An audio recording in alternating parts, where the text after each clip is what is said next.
Hello, everyone, and welcome to this episode of Inlay Terms. I'm your host, Payman Ascari, and today we are very fortunate we have with us Mr. Daniel Tyrie. Daniel, welcome. Thanks for having me on, Payman. No, thanks for making time to be here. You got some exciting news about a new association society you formed. Yeah, about a week ago, last Monday, I officially launched the Dominion Society of Canada. It's been a very busy and exciting week, but I'm happy to make some time to chat with you about it. All right, great. So before we get to the Dominion Society, I thought maybe start at the beginning and tell the audience, where were you born, where were you raised, how you saw Canada when you were a child, how it changed, and then why you decided to go support the PPC, and then now why you've created the Dominion Society. I'll give you as much time as you like. Go ahead. Yeah, sure. I was born here in Ottawa, Ontario, where I live now. I moved to Toronto when I was very young, 3-4 years old. So I grew up in the city, like in Toronto proper, what most people would call downtown Toronto, what Toronto people would probably call uptown Toronto. So I went to elementary school, high school there. I went to high school in an area called the Danforth. And in my high school, it was very multicultural, let's say, multi-ethnic. White Canadians were a minority in the high school. And then after that, I went to university at the University of Waterloo. Again, a very multicultural environment, a lot of international students there from India and China. And kind of throughout this period, I started kind of to notice things, just how kind of individuals choose to interact with each other. I noticed how friend groups formed, typically along ethnic lines, how there were extreme cultural differences between different groups that, while they could relate to each other on a surface level, it was easy for people to slip into foreign languages and have conversations over your head or behind your back. And just kind of the natural alignment of how kind of folks tend to fall into social groups. So I studied political science and economics at the University of Waterloo. This was during the kind of rise of Donald Trump. So that played a big role in kind of my kind of the entrenchment of my political beliefs. And this is when I started paying a lot of attention to immigration as an issue. Throughout my kind of university experience, I started noticing that every major issue kept kind of tracking back to immigration, whether it be our overburdened education system, our overburdened and dysfunctional healthcare system, the skyrocketing housing costs, stagnation of wages. Everything could be attributed, at least as a factor, to immigration, which was starting to get kind of a more and more mainstream conversation topic with kind of Trump's brash criticism of immigration. So I started paying a lot of attention to this and started noticing that, like, despite it being such a central issue in our society, it was not talked about by any political parties. But despite it being like a very easy solution to things that have only gotten worse, like the housing crisis, like the most obvious thing, especially for the federal government, is not to get into the housing business and building affordable housing. It's to limit demand by cutting immigration, right? And yet there's no conversation around this. So I was getting really focused on this issue, and around the same time, when I graduated in 2018, Maxime Bernier ended up leaving the CPC and founding the PPC. So I got involved in the PPC right off the bat in my local area of Kitchener-Waterloo. I helped establish all the electoral district associations in the area. I helped like 4 or 5 of them. And I met a lot of good guys through that process. And I was working some part-time jobs that I hated, looking for something more serious. And I found the opportunity to come down to Ottawa, actually Gatineau at the time, to start volunteering at HQ. So at PPC HQ. So I came down with a couple of guys I had met through kind of volunteering. We started living at Airbnbs and just working at PPC HQ around the clock. And after about a month of long days volunteering, Bernier hired myself and a couple of others to work for the party full time. So I cut my teeth working in politics for the PPC. Shortly after the 2019 election, I was promoted to the executive director position. So that's kind of like the top staffer position in the PPC, managing the staff, working directly with Bernier and the rest of the leadership on everything a political party has to do. I worked in that position for about 5 years, from 2019 through the 2021 election, through multiple by-elections. We ended up parting ways just over a year ago in May 2024. We started butting heads about kind of the general direction, messaging, operations of the party. I wanted to change how we were doing things, and they didn't agree with the direction I wanted to go in. So we ended up parting ways. So for the last year or so, I've been trying to figure out what to do next. I still had a big drive to impact politics and get this country back in the direction I think it needs to go in. And I really didn't see anyone, including the PPC, offering the proper solutions or the proper messaging to advance this cause. So I started working on the Dominion Society. So I've been quietly working on this for a few months now, and I'm very proud to get to share it with everyone now, and it's been going pretty well so far. You said that you thought the PPC wasn't doing the right messaging. Do you think there's any parties or associations in Canada that are, like the Christian Heritage Party, or is there anyone? No, or I would have looked to get involved with them. There's a reason that I decided to start something new from scratch. Okay, that's fair. I was doing some math in my head. You said you graduated 2018. You were born, what, 1999? 96. 96. I'm 29. You're 29. The reason I ask is I'm trying to give the audience a sense of, you said that Toronto was very multicultural. So you went to high school, I guess, in the, what, 2000s? Yeah, 2010 to 14. 2010 to 2014.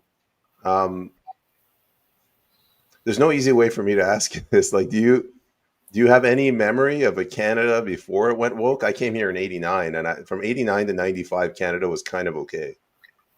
So if you look at the demographics, things have rapidly increased since I was born in 1996. That's when you really see things take off. I do remember a different Canada. The area I grew up in is much more white. There's a significant Jewish population there as well. But even like throughout my education system, I started going to schools further and further away from my home. Like my elementary school was down the street, 2 blocks away. My middle school was, a 30-minute walk away.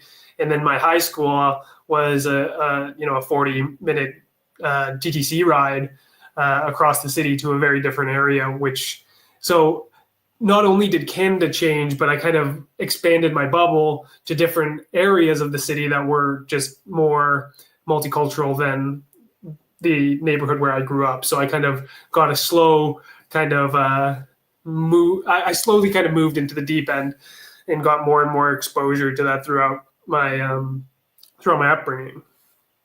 I always tell these little stories. When I came in 89, I went to a small suburb of Vancouver called West Vancouver, and it still had that community feel. Like Halloween, it was a big deal. You always had that one lady that carved like 100 pumpkins.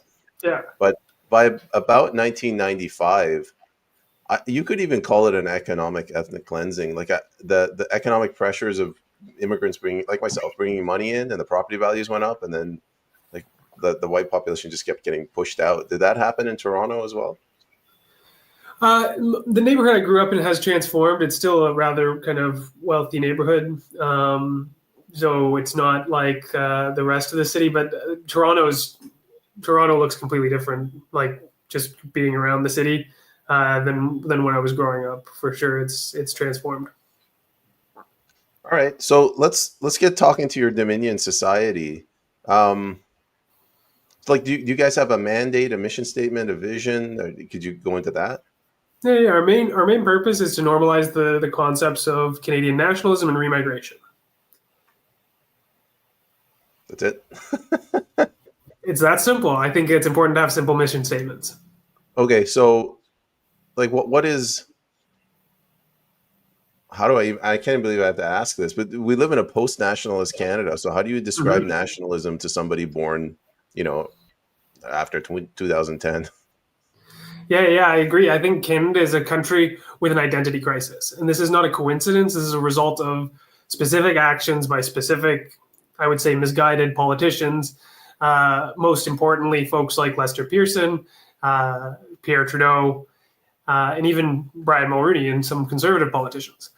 Um, my definition of nationalism is the textbook definition of nationalism. It's not some patriotism. It's not some civic nationalism. It's all of our ideas really at the Dominion Society are found in the foundation that a nation is a distinct is a people. It's not a set of ideas. It's not a set of values. It's a people with a unique history and culture that they share. We're more than just lines on a map or an economy. We're a shared a people with a shared history and culture. I see the nation as kind of the next building block above the family unit. You have the individual, you have the family, you have the extended family, and then you have the nation. We share similar roots, and this is where how our culture has been manifested, and it provides Canada with a unique identity. And I see that this kind of identity has been undermined by politicians kind of rejecting it and replacing it with a multicultural, multi-ethnic identity, and then it's quickly kind of being completely eroded through the actions of mass immigration, which I would say kind of started in the 80s under Brian Mulroney, continued through successive governments of both liberals and conservatives, and reached an insane level under Justin Trudeau. So the last 10 years have been everything things in overdrive, but it's really been 40 years of kind of demographic transformations through mass immigration. So we reject this idea at the Dominion Society. There's a kind of prevailing notion amongst people that are critical of the direction of the country, where they agree that mass immigration is a problem, but they kind of they're blackpilled. They've given up. Canada's already dead. We have to just kind of learn to live with it. At the Dominion Society, we reject the black pill. We're thoroughly green pilled. Instead, we offer a solution. Which is remigration. And people might be unfamiliar with this term. It's something that's kind of taken off in Europe over the last few years. But it's a pretty simple concept. Mass immigration is high levels of people coming here. Mass remigration is large levels of people leaving. Why'd you guys call it remigration and not emigration? Does it sound cooler?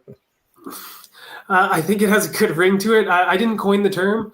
I'm borrowing it from activists and politicians across the pond. It's not a new term. It's a sociological term with some historical roots, but it's been popularized by an Austrian activist called named Martin Sellner, who literally wrote the book on remigration. How does that work in practice? In the U.S., they're doing it the hardcore way, where they're grabbing people off the streets, but they're there illegally. And unfortunately, in Canada, this mass immigration is done legally. So how are you going to give them economic incentives to leave? Yeah, that's a great question. So a lot of people assume that remigration is just a synonym for deportations, and that's not really the case. Deportations is technically the non-voluntary removal of illegals from the country. I would say that deportations is included in the umbrella of remigration, but it's just one facet. So the Dominion Society advocates for a kind of three-phase, 10-point remigration plan, including a wide variety of policies. including things like starting with an immigration moratorium, closing the doors for at least 10 years until the situation can stabilize itself. We call for, of course, deporting the illegals and ensuring that folks here on temporary visas return home. There are government estimates of 20,000 to 500,000 illegals in Canada right now, a massive estimate. Some experts say it's probably even higher.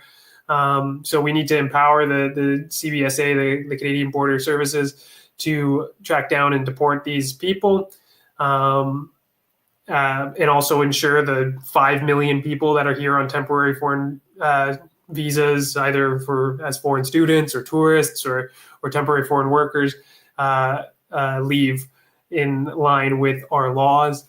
But we also want to do things like abolish the temporary foreign workers program.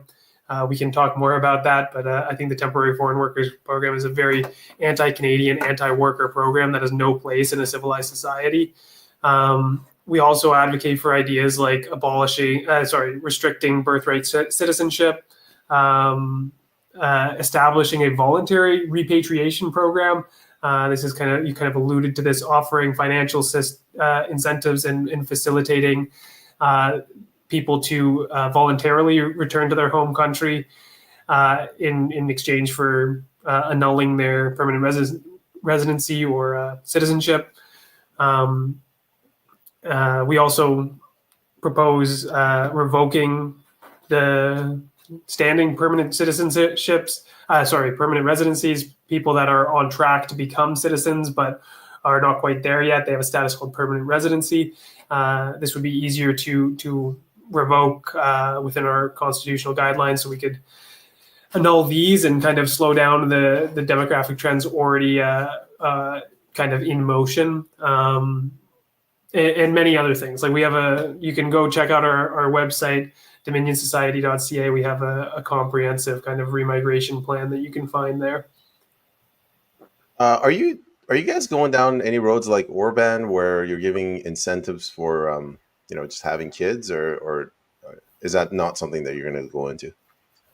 I think having a stance on pronatalism is important. We don't have a specific plan on that yet. In general, I've tried to keep our kind of program very simple. We have two main ideas: Canadian nationalism and remigration. And we want to keep things simple to kind of keep the tent as broad as possible. One big failing of the PPC, I think, is they don't have a strong kind of philosophical underpinning to their ideas. They've just become a party that kind of peddles in grievance politics. They just reject a bunch of mainstream ideas and hope people can get together. And as a result, there are things that they stand for that are very popular, like rejecting mass immigration, but people have to reconcile that with some of their more controversial positions, and you end up with a pretty unsustainable basket of ideas. So we're trying to keep things very narrow to keep our options open. But we do need to find ways to increase our population growth. Our fertility rate has been falling, and they use this as justification for mass immigration, which drives down wages, drives up housing costs, makes it impossible for people to be in a position to start a family, which further hurts our fertility rate, and then it creates this never-ending cycle.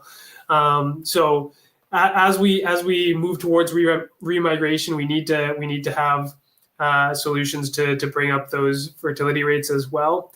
I do think there will be some natural kind of incentives created as a part of that process. Housing costs will go down, wages will go up, just as a result of remigration, which will put people in better situations to start families and start families younger. But I like a lot of what Viktor Orban has done in Hungary, and we have talked about kind of launching a more thorough set of pronatalist policies to complement our position on remigration. And have you guys completely written off the urban centers? Are you exclusively targeting the countrysides? No, I wouldn't say that. The urban centers are the ones that have to deal with the consequences of mass immigration the most. I think our ideas will resonate with people in urban centers. We've definitely seen lots of people in the major urban centers across the country signing up. Well, you have more faith in the cities than I do, then. Yeah, I'm a city boy. I love the country. Don't get me wrong, but I've lived my whole life in urban centers. I'm not willing to give them up just yet. Fair enough. Let's go back to one thing you mentioned. You identified some culprits: Pearson, Trudeau, Mulroney. Why is that? Tie those three guys together. Well, I mean, under Pearson and Pierre Trudeau is really when they started entrenching these ideas of post-nationalism. If you look at like Ricardo Duchesne's book Canada in Decay, he documents the changes in immigration policy that over time led to the situation that we have now. It started in 1963 under John Diefenbaker, actually, when he started to liberalize our immigration system in line with kind of the liberalization of the Western world in the post-war World War II period. But this was taken into the extreme under Lester B. Pearson, who stripped us of our flag and replaced it with the post-national maple leaf. This behind me, if you don't recognize it, is the red ensign, the previous flag of Canada, which bears with it important symbols of our history. These four icons each represent the French, the Scottish, the English, and the Irish are kind of four founding heritage ethnic groups. So they stripped us of our flag and replaced it with the soulless corporate logo that is the maple leaf, which was an incredibly unpopular position at the time. And then subsequently, Pierre Trudeau is the chief post-nationalist, undoubtedly. He seems to have saw Canadian nationalism as a kind of risk to the stability of the country, and pushed us towards multiculturalism as a solution. You have to remember that during his time as leader, this is when kind of Quebec separatism was really taking off, and Quebec nationalism is a driving force behind that. So replacing kind of our bicultural roots with a more multicultural identity was seen as a way to kind of quell kind of regional tensions within the country. He's the one that brought forward the Multiculturalism Act. It was made into law subsequently by Brian Mulroney. Mulroney I bring up because, just like Pierre Trudeau, he finished his vision of multiculturalism and enshrined it officially into law. But also he moved us away from our tap-on, tap-off style of immigration. Before Mulroney, what our kind of standard immigration process was when the economy was hot, we'd turn on the taps and bring in more people. When the economy was not doing so hot, they'd turn it off and allow more Canadians to get jobs and wages to rise. So there was a little bit more nuance of back and forth. Mulroney got rid of this and replaced it with a flat figure, which has only continued to rise pretty much every year since Mulroney's change in 1981, I think. So these three perpetrators are definitely key to shifting Canada's immigration policy and liberalizing it. Historically, it was very strict and mostly came from narrow sources in Europe that were seen as more culturally similar to us. In the post-war period, this idea was considered, racist. So they pushed back and removed it from government policy. But it's led to the situation we have now. And the leaders subsequent to those guys, I would say, like, those guys are the turning point of Canadian society. But like every leader since then has only kind of followed their vision. Even folks like Stephen Harper, who people like to remember fondly, he oversaw there was a slight stagnation in immigration numbers, but generally speaking, throughout his term, they rose from about 200 to 350,000 per year. And he also oversaw a massive realignment of where the sources of the countries where those immigrants were coming from. Under Stephen Harper, it became the kind of three major sources of immigrants became China, India, and Philippines, countries that I would say are not culturally similar to Canada. And ever since then, that's been the case. We still see these three countries as representing almost 70% of overall immigration, temporary and permanent. I know you're a big history buff when it comes to Canada, and I wanted to get your opinion on where you think things got kind of unmoored with respect to culture, Canadian culture. Is was it the Ukrainian lobby that wanted their place in Canada? Was it just the UN in general post World War, or was it the conflict that we had with France and trying to conquer them? The French, That's a French great Canadians. question. Yeah, that's a great question.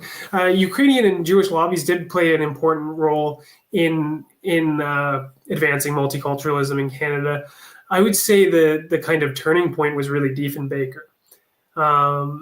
Diefenbaker is widely seen as the kind of last nationalist leader. If you haven't read it, if your audience hasn't read it, I would recommend George Grant's series of essays, The Lament for a Nation, where he kind of calls for a funeral for the death of Canadian nationalism. This is largely seen in the context of kind of economic and cultural domination of the United States, which has been kind of a central theme throughout Canada's history, resistance of the American project. But you have to see in the post-World War II era, what the general lesson was from the defeat of the Nazis and the Axis powers was a broader defeat and vilification of nationalism in general. Before that, this was kind of the natural state of the world, but it was generally seen as the driving problem behind World War II and even World War I. So as a result, the kind of global hegemon, as we shifted away from kind of a European and British domination of the world towards the Americans, we saw the kind of ideology of world politics become more liberal in line with the values of the United States of America. And this transition impacted Canada unlike any other country in the world. You have to keep in mind we had a close cultural and economic connection with Britain as a result of our history. Like they were our main founding nation, them with the French, of course. And we had a close economic relationship with them, even like constitutionally, like we were tied to the House of Lords and so on. So in the post-World War II era, as the world shifted away from Britain's dominance towards Americans' dominance, that kind of like doubly hit Canada. Obviously, we have a special relationship with the United States too. Geographically, has created an economic relationship with them that's kind of unavoidable. So as we shifted from a sort of almost a vassal state of Britain to a vassal state of the United States, in line at the same time as the U.S. becoming the global superpower, this transformed Canadian society. And like you have to look at the time, like through the Second World War and afterwards, the Liberals dominated the government under Mackenzie King and subsequently Louis Saint Laurent, and they oversaw, led by the Minister of Everything, C.D. Howe, massive economic integration with the United States.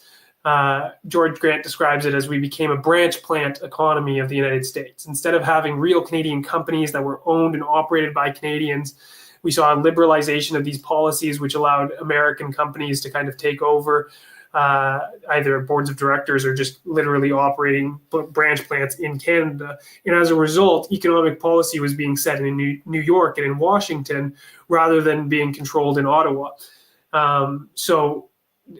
Subsequently, we saw Diefenbaker shockingly win power after Louis Saint Laurent and after like almost 40 years of liberal rule. The Conservatives finally won a minority government, and then a year later, a massive majority government, the biggest majority government in the history of Canada to that point. And George Grant saw this as a massive opportunity for Diefenbaker to realign things and take control of Canadian, reassert kind of Canadian culture, declare our independence economically, culturally, and militarily from the U.S., but he ultimately failed to do so for a number of reasons.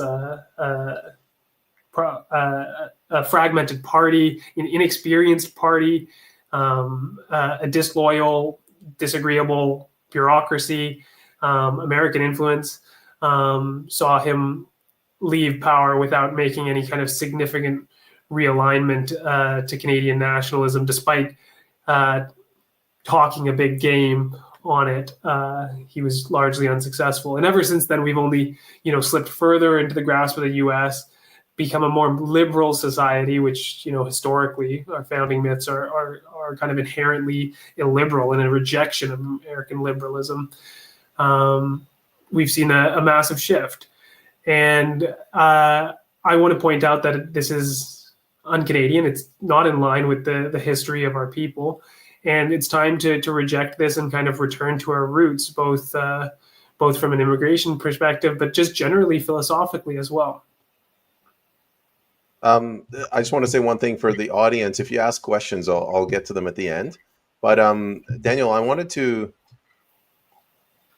This is going to be like a multi-part question. I want you to address your views on this concept of 51st state, your views on Alberta independence, and sort of in rejecting American liberalism as you described it. What does it mean to be Canadian? How is Canadian different from American? It's a great question. I completely reject the notion of the 51st state. I reject separatism, be it in Quebec or Alberta. I'm a firm believer in John A. Macdonald's vision for a coast to coast to coast dominion, and I think we should stay loyal to that vision. And further, we have a duty as Canadians to promote that and maintain it. I would say that like the Canadian project is very special and unique. It's a common trope to say Canadian history is boring or Canada has no history just because we weren't forged in war like some other nations, mostly the United States. But Canada does have a fascinating history and founding myth. We weren't founded in rebellion. Our kind of founding value would be loyalism, loyalty to the crown, loyalty to tradition, loyalty to heritage. We are the people that both French and British, English, Scottish, Irish came together and rejected the kind of radical liberal experiment that the United States was working on. We even fought against it. A massive part of our population played a part, fought alongside Britain during the Revolutionary War, and subsequently these folks left. The Loyalists came and settled mostly Ontario, which was basically like non-existent to that point, a small string of settlements. It was British American loyalists who moved up north to start creating the country that was Canada. We were very actively a rejection of American liberalism in favor of an embrace of stability and loyalty and tradition to our heritage. And I think that bears out through early Canadian history, the first several prime ministers, but starts to get unraveled towards the post-war period, where, as I mentioned, as America became the global hegemon, and Mackenzie King and C.D. Howe and Louis Saint Laurent started to integrate us with the U.S. We see this transformation and Americanization of Canadian society, and that's what myself and that's what our younger generations have completely grown up in. But I'm here to say, I've read the texts. This isn't what we're supposed to be. This is why no one understands what it means to be Canadian, other than this kind of anti-American instinct that lies deep inside of us. And we saw this exploited during the last election, right? The elbows up became the quick mantra of Canadians across the country, and it swung the entire election around anti-Americanism. There's this latent instinct deep inside of us that doesn't want to be American, and we don't understand where it comes from, but it's literally a part of our founding myth. It's completely understandable and expected. That the Conservatives didn't see this and capitalize on it is frankly unbelievable and shows a poor understanding of Canadian identity and history. Okay, so where I want to go with next is the one thing that you haven't mentioned, and I want to get your thoughts on this. How does Christianity, how does that tie into Canadian nationalism, if at all, in your opinion? So absolutely, Christianity is a central pillar of Canadian identity. I mean, it's not always been a unifying force. English Canada has many different denominations. French Canada is dominated by Catholics. So there's always been the kind of Protestant Catholic divide within the country. But kind of Christian morality and the community that comes around this religion is central to a central building block to the foundation of Canada. And I would say it's also a major kind of failing, or has been a big problem with the unraveling of Canadian identity. We don't have like a major problem with not only Canada, but like the whole world in the modern context, is this kind of lack of a third space, right? You have the home, which is your first space. You have your work, which is your second space.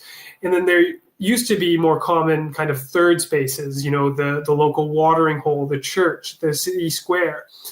But with the technological development and secularization, we've seen this get completely undermined, and as a result, there is less kind of localized social interaction, and less kind of cohesion. We still see this amongst immigrant groups, where faith circles are still quite strong, and as a result, they're more cohesive and aligned as voting blocks. And this has resulted, and we see this bear out in kind of politics all the time. Politicians want it easy, and if they can go and win over large sects of voters at the same time, they're going to do that every single time. And they've found it easy to appeal to these kind of ethnic community-based groups, often faith groups. They go in, they wear their headdresses, they take off their shoes and walk through their temples and do all these things to kind of pander and win them over. Whereas heritage Canadians remain very atomized. We don't have these same structures as much anymore. We see the fall of popularity of the church, but also groups that surround it, like the Kingsmen and stuff like this, social institutions. And as a result, we're much easier to ignore. They don't have to pander to Canadians the same way that they pander to other groups, and they take us for granted. So that's something I want to adjust against. I want to, through the Dominion Society, create a voting bloc that believes in Canadian identity, that believes in remigration, and make it clear that they can pander to us. They can wear their plaid shirts and wave their red ensigns, and they can win our support, or they risk losing it. So I would say the fall of Christianity is a central building block to the development of Canada, and the fall of the church has been representative of the kind of decline of the power of heritage Canadians. This is the next question I had. This is kind of a sensitive question. I got to frame it correctly. Do you think the church bears any culpability for allowing, obviously our political class does, and they've ushered this along, the erosion of nationalism in Canada, but does the church bear any culpability as well for not pushing back hard enough? Or is it that they just, it's a mission impossible for them? I think it's difficult to lay blame for the secularization of society. Is that it's a broad cultural thing? Is it the fault of the church that people have become less interested? Like the state has played a large role in it. The general kind of shift away towards kind of liberalism has kind of undermined and promoted secularism across the Western world.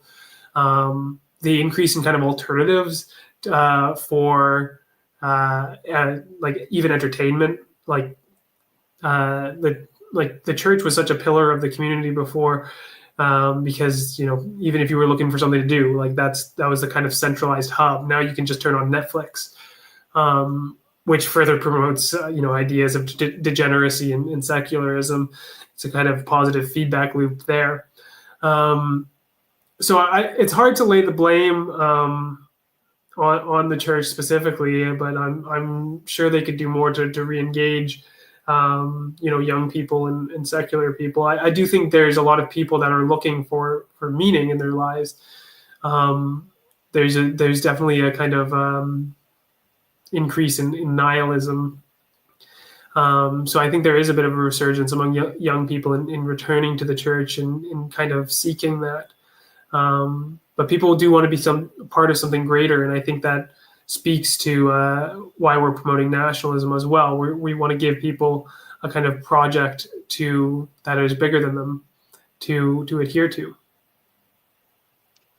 Uh, from my understanding, am I correct in believing that Pierre Elliott Trudeau changed the immigration policy to where before it was targeting Western Europeans, Christians principally, until after that it was basically anybody? Is that more or less accurate?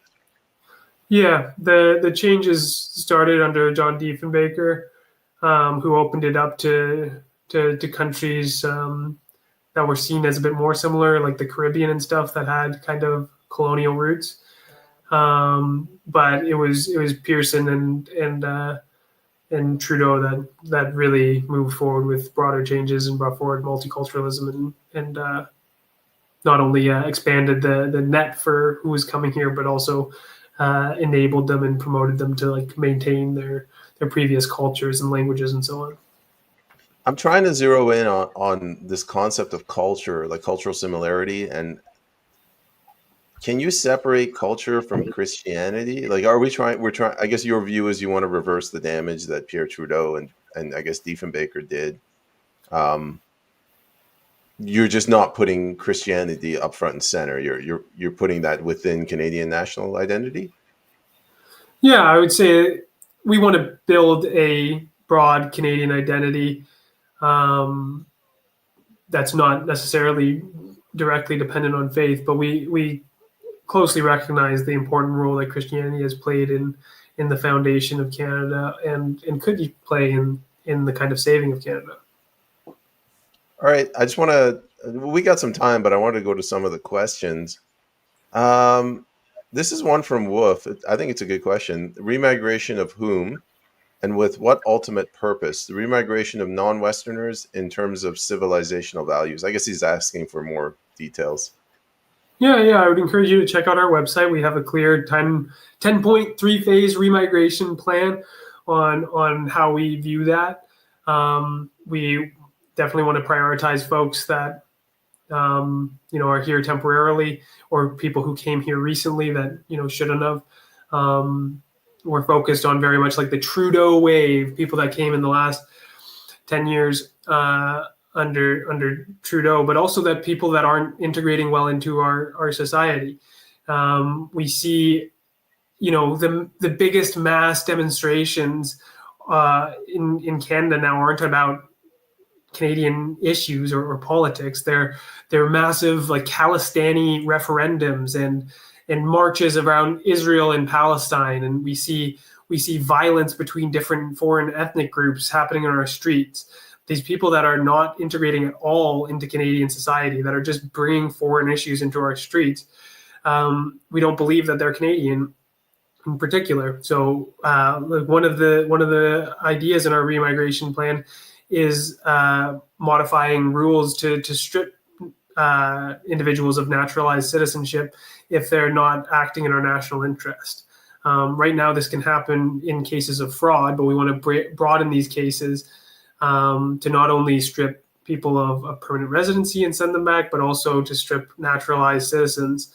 Um, a piece of paper was granted to these people, and I don't think it's reasonable to believe that a piece of paper can't be taken away. Well, first of all, Thunderbird says, thank you for always having an alternate to go to other than mainstream media. So we got one happy viewer. This is from Wolf again. And I brought this up with you kind of when I asked you when you were born. He says he grew up in the 80s. It started to go woke in the 70s, picked up steam in the 80s, but by early 90s, it had begun to metastasize.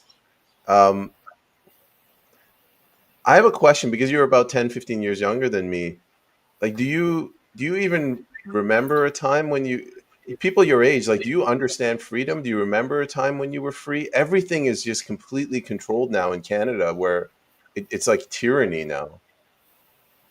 I mean, I definitely have a concept of freedom. Like I get to walk down the street and no one tells me what to do. There are things that are difficult in Canada, but to be honest, like freedom is even falls into this basket of kind of Americanism within Canada. Like the American set of kind of constitutional values are captured in that sentence: life, liberty, and the pursuit of happiness. Right. This is not a Canadian idea. In fact, we rejected this specifically. The kind of equivalent in Canada would be peace, order, and good governance. Canadians are kind of innately illiberal. We rejected these ideas. So, like, I want to live in a peaceful and orderly society, not necessarily in one where freedom is our top value. Walking up and down my street, I see a lot of people freely shooting up drugs between their toes. And the cops do nothing about it until they OD, and then they come in and save their lives and make sure they can shoot up more drugs tomorrow. This is very free. These people live a very free life where they walk the streets and do whatever they want, harass people, and make Canada uncomfortable. I reject this idea. I think we need to do more to impose order back on Canadian society. So more like passing down conservative values as opposed to 100% unfettered classical liberalism. Yeah, absolutely. I want to be more in line with the foundational principles of Canada. Good stuff. Let's see. We got another question. I alluded to this. Give tax breaks to families. The more kids you have, the bigger the tax break. This sort of the Orban approach. Do you want to just revisit that? Yeah. I mean, as I said, like I'd like to build a kind of comprehensive pronatal policy to complement our remigrationist positions, and I like a lot of what Orban's doing. I think if you have more than 3 or 4 children, the mother becomes completely tax exempt for life. They have all sorts of interesting tax benefits.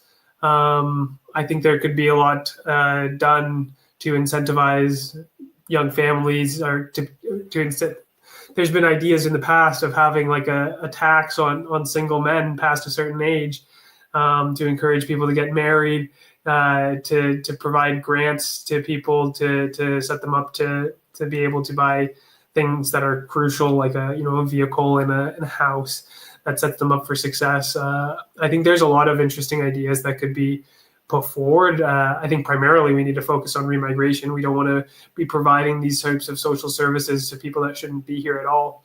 That would be a waste of money and counterproductive.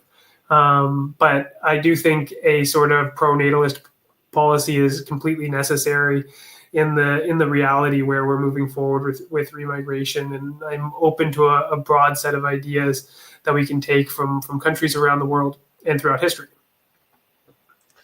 Moving on. So that question's gone. I don't really fully understand this. Let's ask him where he is on the royal proclamation to find out where his thinking really lies. I'm not sure what that means, to be honest. Maybe I'm showing my a gap in my knowledge here, but I'm not sure what he means by the royal proclamation. I thought you were a history buff. You would get it, but I don't get it either. Yeah, I'll have to look up on it. I'm sorry, Denver Hodge Lentil Fund. Yeah, Denver. If you ask a follow-up question, we can clarify. So the next one is please from reach out to us at info@dominionsociety.ca. I'd be open to looking into it. The next question is from Wolf. Wolf is more, he's a critic of the crown. Canadians were never free because we have always been subjects of the crown. What would your argument be, or your response to that? I am generally a monarchist. I agree with the institution of the monarchy. Say what you will about the specific people occupying the crown at the time. I think it provides a level of stability to our government that's positive. I've never had the king come down and tell me what to do. So like, there are people that get so in the weeds about the kind of philosophical underpinnings of the crown. Technically, he could blah blah blah, but like realistically speaking, I think we are quite free despite being subjects of the crown. And in fact, I think that monarchies and constitutional monarchies across the world and throughout history have been the most stable and prosperous throughout history. So I have a I got another question from a friend of mine, Mr. Andre Maloche. He actually ran for the PPC along with me, but he's a poet and an author, so he always writes massive. Let me read Wow. this. For, he's covering your face. For 75 years, the state, which has in fact become the new religion, has done everything to destroy the moral foundations promulgated by the church. It is therefore a question of destroying power and replacing it with a secular power based on the supremacy of the state. The Bolsheviks acted the same way with the Orthodox Church, with the complicity of the corrupted metropolitan bishops. How do we reintegrate the moral forces and 2,000 years of civilization of the Christian church into the state?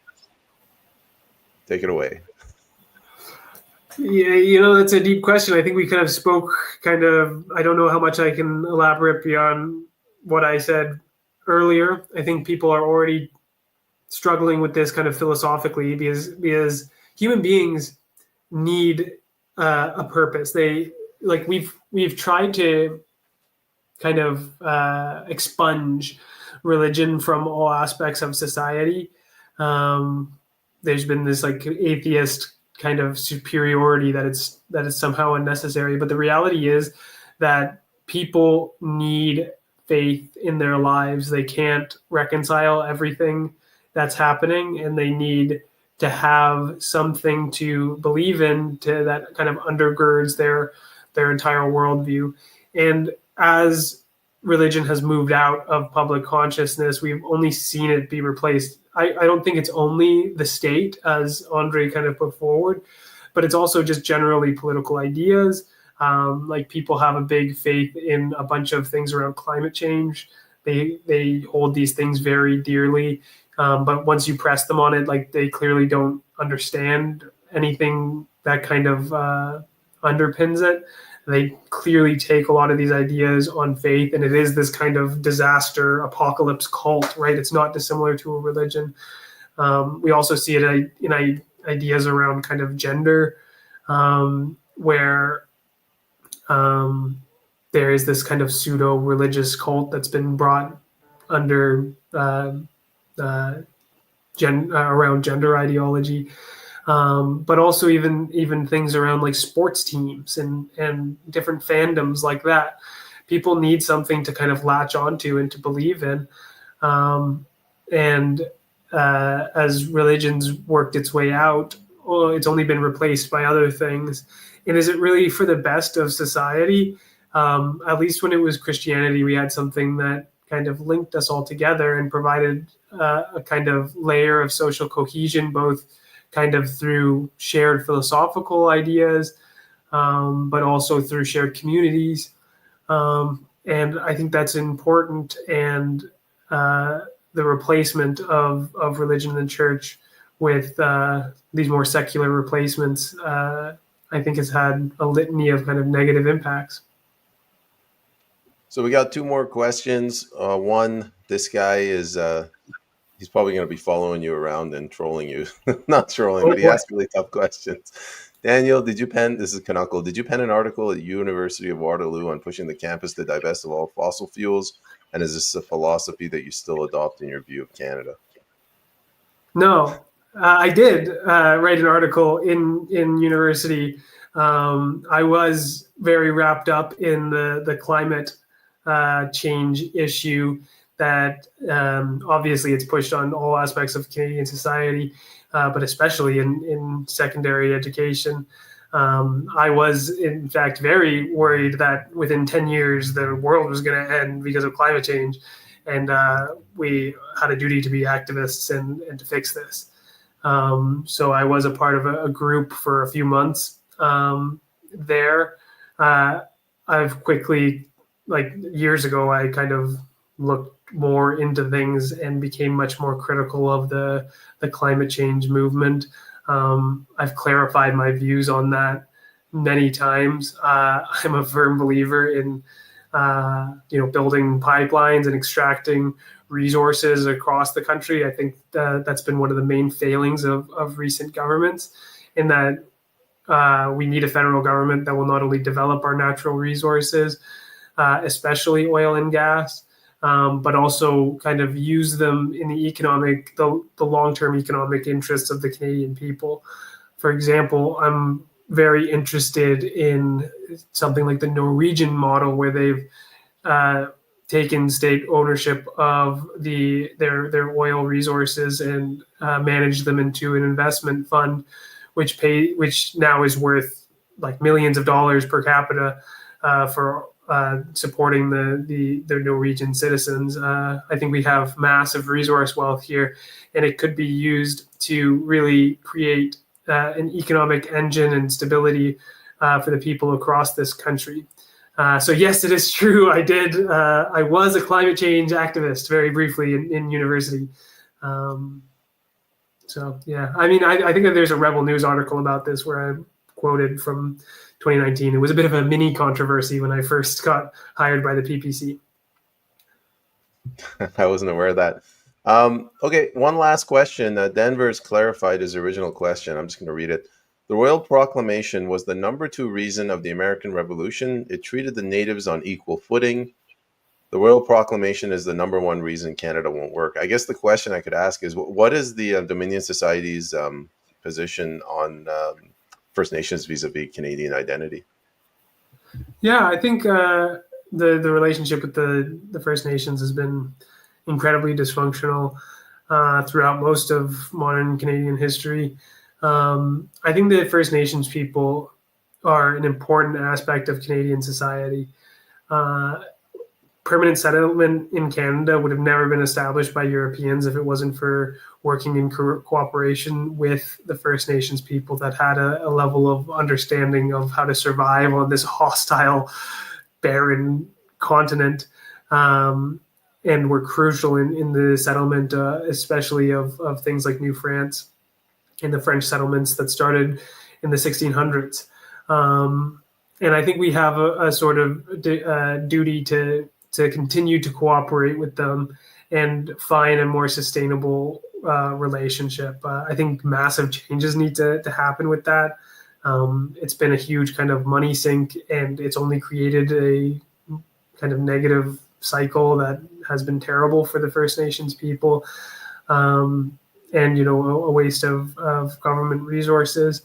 How exactly we solve that problem, I don't necessarily have the solutions at this point, but I do think our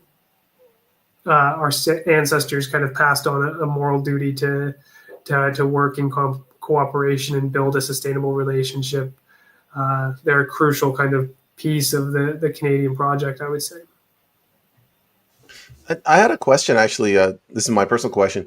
Are you going to target only like your base, whatever existing nationalists, let's say 50,000 in Canada, or are you looking to expand it to something bigger, broader, like hit 1 million Canadians? I want to build a massive movement in this country, but my ideas are what they are. Like, I don't want to. I think we can build support for this amongst a huge community. I think our ideas have a firm foundation in Canadian identity. Just like we saw everyone immediately flip elbows up at this concept of pushing back against the American.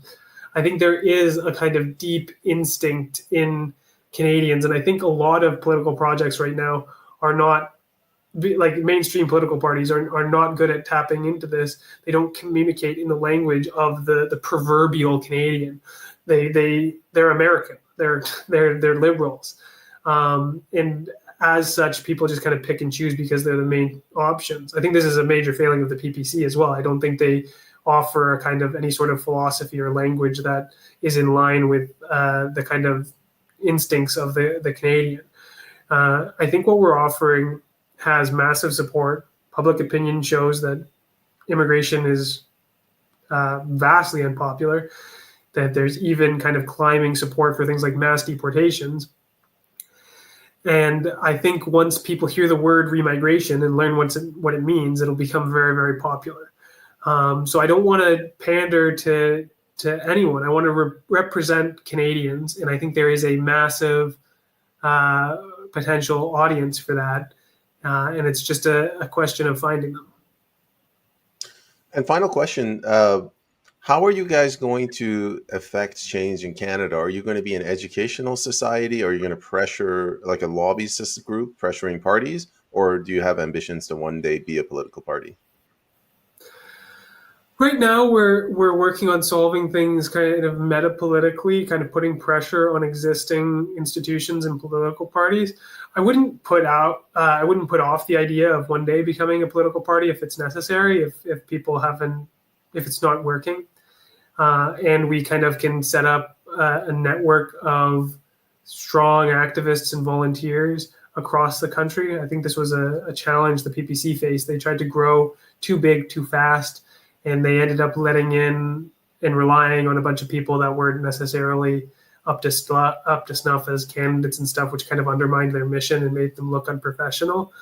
So I don't want to dive into being a political party, but certainly as we kind of build out our organization and engage in activism and train the next generation of activists, I think we'd be in a strong position to become a political party if we thought that was necessary.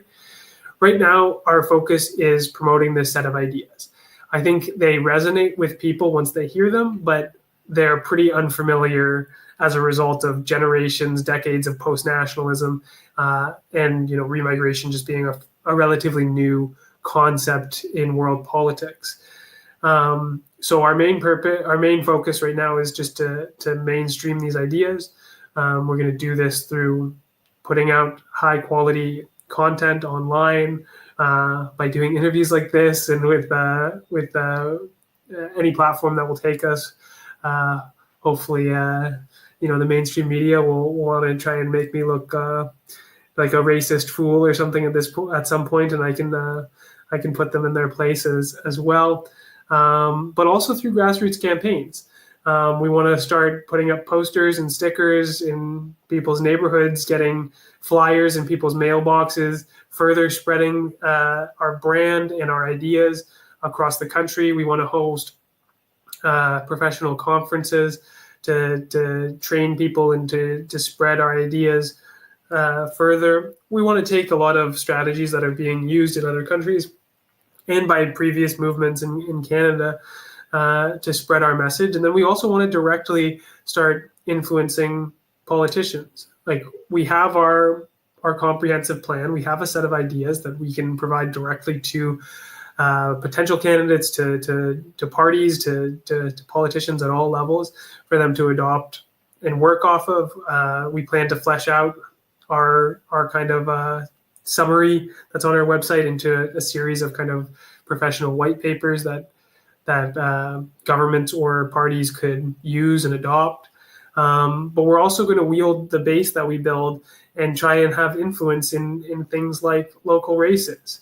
We're going to make sure that nomination candidates or leadership candidates know that there is a significant voting bloc of Dominion Society members that want specific ideas, and if they move towards these ideas, then they can have our support, not only like votes in different types of elections, but also as volunteers. I want it so that in the future, volunteers from every party, the best volunteers in every party, are Dominion Society members. And we have the conservative candidate that's like, oh, shit, all my best guys are Dominion Society guys, and they're going to walk over to the Liberals because they're starting to talk about remigration. I think we might have to adjust things. This is the vision I see for this meta-political organization. And as we build a base of credible, professional, experienced volunteers, then if necessary, we'll be in a great position to start a national political party, if that's the only option. But in the short term, I think there are more expedient ways of approaching things. And where can people go to learn more about you and your political party, your association? Yeah, I mean, you can follow me on social media. On X, I'm at Daniel Tyrie. That's my main platform, but I also post on Instagram and TikTok and stuff. My handle on the other platforms is at DGV Tyrie. You can also find the Dominion Society on all the major kind of not political parties, social media platforms, Twitter, Instagram, YouTube, Facebook. You can find us at Dominion SOC, SOC. And then, of course, you can check out our website, dominionsociety.ca. It's a pretty simple website, but you can find our ideas. We have a page explaining our view on what a Canadian is. We have a page explaining what is remigration, and that includes our kind of 10-point 3-phase remigration plan. You can learn a bit about me and the guys behind the scenes, all that stuff. And if anything that I said resonated with you today, I really encourage you to become a member. You can do so on our website. It's $25 a year. You get a nice membership card in the mail, and you even get a nice lapel pin. And I personally will send that to you. I have a big stack of about 150 new members that I need to sign and stuff and get in the mail today or tomorrow. I don't think I'm be able to work that quite that fast. But yeah, become a member or even make a small donation if you're not able to jump in as a member quite yet. A donation of $5, $10, $20 makes a big help. We're growing really fast. We've only launched last Monday. We already have over 3,000 followers on X, or over 1,500 on YouTube. We're getting tons of views and traction across social media, and we're quickly approaching 500 paid members. So it's been really exciting, and we've mostly done online stuff, but we're looking to punch out into the real world and do some on the street activism very soon. So if you're interested in getting involved, if you want to promote Canadian nationalism and remigration in your community, then Dominion Society is the only way you can do so. Check us out, check out the website, sign up as a member, and let's take our country back. Well, Mr. Tyrie, I wanted to thank you very much for coming on, and I wish you and your association the best of luck moving forward. Thanks for having me on, Payman. It was a fun conversation. I had a blast. Take care.